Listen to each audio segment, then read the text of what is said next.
All right, let's talk about trash. Specifically, a company called Waste Connections, a real giant in the industry. Now, a recent analysis from Morningstar uncovered something really interesting, a kind of puzzle right in its stock price. And, well, we're going to unpack that today. And here it is, right from the get-go. This image pretty much sums up the whole puzzle. You've got the stock's last price, what people are paying for it on any given day. And then you have the analyst's fair value estimate, what they think it's actually worth based on all their number crunching.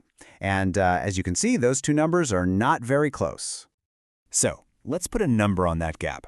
It's 1.19. That's the price to fair value ratio. What does that even mean? Well, it means the stock is trading almost 20% higher than what the analyst thinks it's fundamentally worth. The market is clearly a huge fan of this company, but yeah, this number suggests maybe things have gotten a little overheated. And this is where it gets really interesting, right? This is the core question we're tackling. See, the analyst says Waste Connections has a wide economic moat.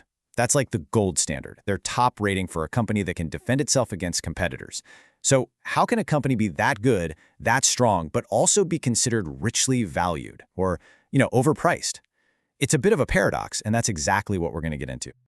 Okay, so to figure this out, we first need to understand why this company is so great to begin with. What's their secret sauce? It really boils down to their strategy. They've chosen to play a completely different game than everybody else.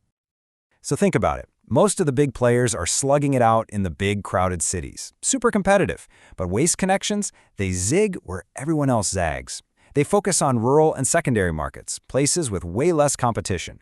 And that's a huge deal. It means they're not getting dragged into constant price wars, and as a result, they pull in some of the best profit margins in the entire industry. Super smart. And this wasn't some recent pivot, This has been their game plan from the very beginning. It's baked into their DNA. That big merger back in 2016, that was all about doubling down on this rural strategy. And it made them a whole lot bigger.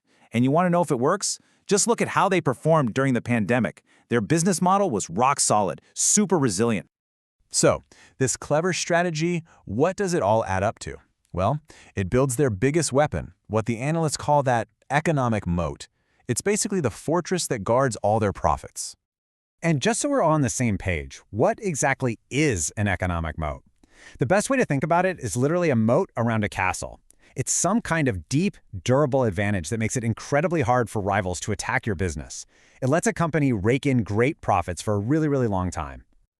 So what's Waste Connections' moat made of? You might be surprised. It's landfills, just holes in the ground. But here's the crazy part. Back in 1980, there were something like 10,000 landfills in the US. Today, because of regulations and costs, that number has crashed to around 1,500. Think about that drop. When supply falls that dramatically, it completely changes the game. Yeah, that scarcity means that the landfills that are still around are basically irreplaceable. You just can't get permits to build new ones anymore. So if you own one, like Waste Connections does, you have incredible pricing power. Get this, even their direct competitors have to come to them and pay a tipping fee to use their landfills.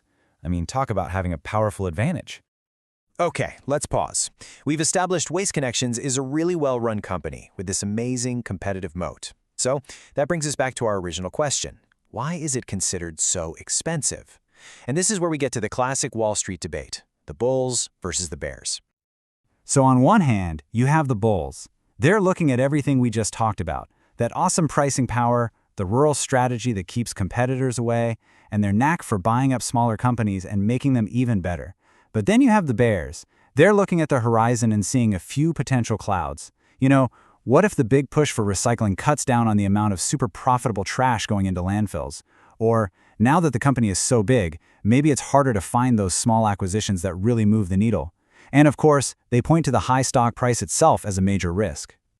And it's not like Waste Connections is the only one. If you look at their biggest competitors, Republic Services and Waste Management, it's a similar story. They also have those wide moats, and they're also trading for more than the analysts think they're worth. So it seems like the whole industry is seen as a bit expensive right now. Investors are willing to pay up for these stable, reliable businesses. But even in that expensive neighborhood, Waste Connections is still the priciest house on the block. So you've got the amazing strengths of the company on one side and the market's sky-high expectations on the other. How does the analyst balance all of that? What's the final verdict? Let's get to the bottom line. And a huge piece of that verdict comes down to this forecast right here. For years, Waste Connections was posting these amazing double-digit growth numbers. But looking ahead, the analyst sees that slowing down into the single digits. Now that's still good, solid growth, but it's not the explosive growth of the past. It looks like that phase might be winding down. And that leads us to this quote, which really just says it all. The analyst writes, "We have a favorable view of the firm's competitive position, but we see the shares as richly valued." It's the whole puzzle in one sentence. Basically, we think this is an absolutely fantastic business, but the stock price has just flown a little too close to the sun. It seems like the market has already paid for a future that might be just a little too rosy. So, this brings us full circle. We started with a puzzle, and now we have an answer. This whole analysis is a perfect example of a really important idea. A great company isn't always a great investment. According to this report, Waste Connections is absolutely a great company. But the big takeaway here is that price matters a lot. At a certain price, even the best business in the world might not be the best place to put your money, which leaves us with a question every single investor has to ask themselves every single time.